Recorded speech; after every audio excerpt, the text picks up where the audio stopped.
वो जहाज जिसने कभी न डूबने का किया था दावा, रॉयल मेल शिप टाइटैनिक इस जहाज को कभी भी भूला नहीं जा सकता है, क्योंकि यह अपने समय में सबसे बड़ा समुद्री जहाज हुआ करता था।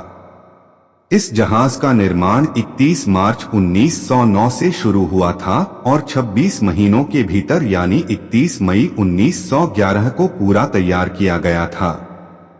बता दें कि जब यह जहाज बनकर तैयार हो गया था तो इसे देखने के लिए लगभग 1 लाख से ज्यादा लोग आए थे।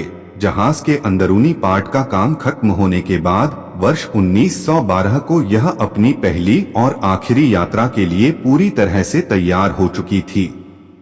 टाइटैनिक 10 अप्रैल 1912 को इंग्लैंड के साउथम्पटन से न्यूयॉर्क के लिए रवाना हुई, लेकिन ठीक इसके 4 दिन बाद जो हुआ वो आज भी इतिहास के पन्नों में दर्ज है। अप्रैल के 14 से 15 1912 को टाइटैनिक जहाज में चैन की नींद सो रहे लोगों की रात काल में तब्दील हो गई। टाइटैनिक जहाज की बर्फ की ऊंची चोटी आइसबर्ग से जोरदार टक्कर हुई और धीरे धीरे जहाज के निचले हिस्से में पानी भरने लगा। यह आइसबर्ग 100 फीट ऊंचा था और यह जहाज उत्तरी अटलांटिक सागर में डूबी थी। एक तरफ जहाज समुद्र की गोद में धीरे धीरे समा रहा था तो वहीं सभी यात्रियों के अंदर डर का माहौल पैदा हो गया। मौत सामने थी, लेकिन कुछ लोगों ने समझदारी दिखाई और जहाज से लोगों को बचाने का काम शुरू किया। महिलाओं और बच्चों को पहली प्राथमिकता दी गई और जहाज में मौजूद लाइफ बोट से सभी को उतारा जाने लगा। केवल 2 घंटे बचे थे जहाज को डूबने में और हर एक सेकंड लोगों के लिए कीमती होता जा रहा था। जहाज पर लगभग 3000 से अधिक लोग सवार थे, जिनमें से 2000 से अधिक यात्री थे और बाकी क्रू मेंबर्स। इनमें से लगभग 1500 लोगों की मौत हो गई थी। सबकी जान बच सकती थी, लेकिन जहाज पर केवल 20 ही लाइफ बोट थे।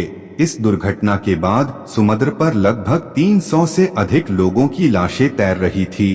बाकी लाशें कहां गई कुछ भी नहीं पता चला। टाइटैनिक जिस पानी में डूबा उसका तापमान इतना कम था कि महज 15 मिनट के भीतर ही इंसान की हड्डी गला सकती है। माना जाता है कि जहाज में मौजूद म्यूजिशियन इसके डूबने तक म्यूजिक बजाते रहे, जिससे मरने जा रहे लोग अपने आखिरी समय को खुशी से बीता सके।